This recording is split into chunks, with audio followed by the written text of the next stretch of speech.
talk about today is primarily, and what Laura's going to talk about, is how to manage vegetation with regard to long-term changes. Right now you are on a sandy soil, the sand sheet that dominates most of the Jornada experimental range. This is a ranch primarily used for a research herd. Our total capacity we've estimated at about 400 head. The old estimate was probably closer to 2,000 head on our 143,000 grazable acres. An unusual feature of the Jornada at this point in time is that we probably have a resident herd of somewhere between 200 and 300 oryx.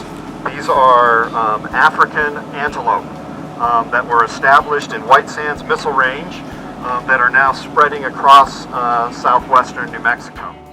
High cover of sporobolous grasses that is now has 0 grasses associated with it.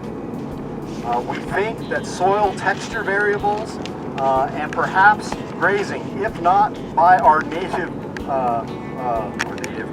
cattle, but by oryx.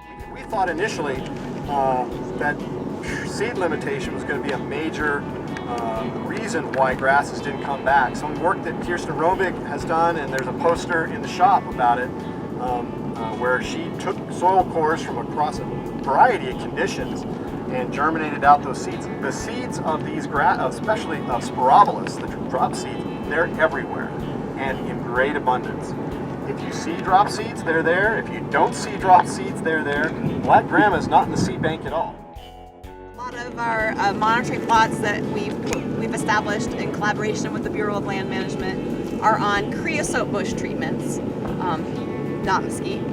And so these have been treated with tebuthioron. We thought we would take advantage of the opportunity to see whether or not these treatments restore these landscapes to the reference condition, the historic climax plant community, or something else happens, and also to understand why we see differences, if we do see differences.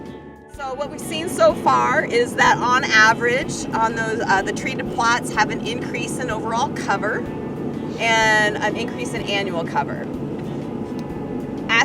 So then we ask, okay, well, what is that cover? Are we getting back to a reference state? And what we see is that the recovering grasses are not the species that we would see in the reference state. They're not black grama, they're not bush muley.